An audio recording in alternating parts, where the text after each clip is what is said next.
ఓ పని చేస్తావురా అంది. ఏం చేయనమ్మా, అన్నం అయిపోయింది, నువ్వు తట్టుకోలేవు కాబట్టి ఓ ప్లేట్ ఇస్తాను, ఇంటింటికి వెళ్ళి అడుక్కోమందండి. ఆ రాత్రి ఎక్కడికి వెళ్ళాలో తెలియక ఆ రాత్రి అంతా ఇంటింటికి తిరిగాను, కానీ 10-10:30 అయిపోతుంది, ఎవరు ఎట్టలేదు. అలాగా నిడమర్రు, మందలపారు, బోనుపల్లి, గణపవరం, పెప్పరి, పెంటపాడు, ముదురుడుపాడు, తాడేపిలిగూడు ఒకే జతపట్ల మీద 3 సంవత్సరాలు గిన్నెట్టుకుని అడుక్కున్నానమ్మ నేను. తాడేపిలిగూడెంలో బస్ స్టాండింగ్లో కాగితాలు వేసుకుని పడుకునేవాడిని, అక్కడే అడుక్కుంటూ ఉండేవాడిని. ఒక రాత్రి అడుక్కుంటానికి తాడేపిలిగూడెం అంతా తిరిగాను, కానీ ఎవ్వరూ అన్నం పెట్టలేదండి. ఆకలి అయిపోతుంది, చిన్న వయసు, బాగా విపరీతమైన ఆకలి. సర్లేని పోలీస్ స్టేషన్, తాడేపిలిగూడెంలో పోలీస్ స్టేషన్ ఎదురుకుండా వాటలు ఉంటుంది, ఉడిపి వాటలో ఏదో, అయ్యా అక్కడ ఆ వాటలకి వెళ్ళాను. ఆ రాత్రికి వాండర్ గారికి నమస్కారం చేసి, అయ్యా కొంచెం అన్నం ఉంటే పెట్టండి అయ్యా అన్నాను. అప్పట్లో 5 రూపాయలంట భోజనం, కావలసినంత పెడతాం, 5 రూపాయలు ఇమ్మన్నారు. అయ్యా నా దగ్గర లేవయ్యా అన్నాను.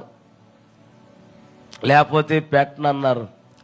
అది కాదయ్యా నేను అడుక్కున్నవాడిని అన్నాను. ఎవరమైనా సరే 5 రూపాయలు కావలసిన అన్నం పెడతా అన్నారు. లేవన్నాను. లేకపోతే పెట్టనన్నారు. సరేలే బయటకు వచ్చేసాను.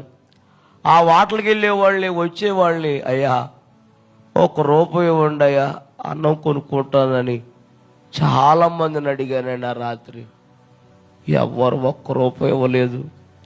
10 గంటలు కట్టేస్తారంట ఆ వాటలు, కొట్లన్నీ 10 గంటలకు కట్టేశారు, వాటలు కొట్టులన్నీ కట్టేశారు. అన్నం పెట్టలేదు, ఆకలైపోతుంది. ఏం చేయాలో తట్టుకోలేక వారి పడేసిన ఎంగులాకులు ఉన్నాయి అక్కడ, ఆ ఎంగులాకులు ఏరుకుని మెతుకులు ఏరుకుని తిన్నాను. కానీ ఎన్ని ఇతరాకులు ఏరుకున్న మెతుకులు తిన్నా కడుపు నిండలేదమ్మ. అప్పుడు నేనేం చేశానంటే, నేను ఎవరి కోసం బ్రతకాలి, నాకెవరున్నారని బ్రతకాలి, ఈ ఆకలి కోసమే కదా బ్రతికేది. చచ్చిపోతే ఈ ఆకలి ఉండదని అక్కడికి నడిచి వెళ్ళిపోయిన వంతిని కాడికి నడిచి వెళ్ళిపోయి వంతిని పైకి ఎక్కేసి కాలలో దూకి చచ్చిపోదామని పైకి ఎక్కానండి. ఒక 5 నిమిషాలు ఉంటే చచ్చిపోతాను నేను. అదే టైంలో యోబు గారని పాస్టర్ గారు ఎక్కడికో వెళ్ళి మీటింగ్కి వెళ్ళి వస్తున్నారు. ఆయన వస్తూ ఉంటే వంతెనెక్కింది, కారు వంతెనెక్కుతుంది. ఆ కారులో ఎందుకో చూడాలని బయటకు చూశారంటండి. బయట చూస్తే నేను కనపడ్డానంట వంతెన పైన. రే డ్రైవర్ కారు ఆపురా, ఆ కుర్రోడు ఎవరో పైకి ఎక్కేసాడు, కాలలో దూకేస్తాడు ఏంటి అని, ఆగరా అని కారు ఆపి నేను ఇలా పడిపోతూ ఉంటే వెనకాలే శబ్దం చేయకుండా వెనకాల వచ్చి అలా అమాంతంగా పట్టుకుని కిందకు దింపి రాని కారులోకి తీసుకెళ్ళి కారులో కూర్చోపెట్టి, ఎవరబ్బాయి నువ్వు అన్నారు.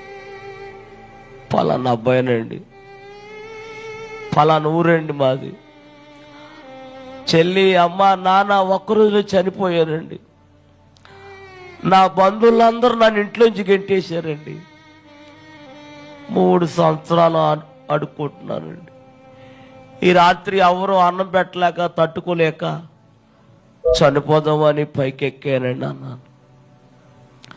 అప్పుడు సేవకులు అన్నారు, నీకెవరున్నా ఎవరు లేకపోయినా నీకేసై ఉన్నాడు, రా అని తీసుకెళ్ళి నన్ను పెంచి బైబిల్ ట్రైనింగ్ ఇచ్చి ఒక సేవకుడుగా నన్ను తయారు చేశాడు అమ్మాయిన.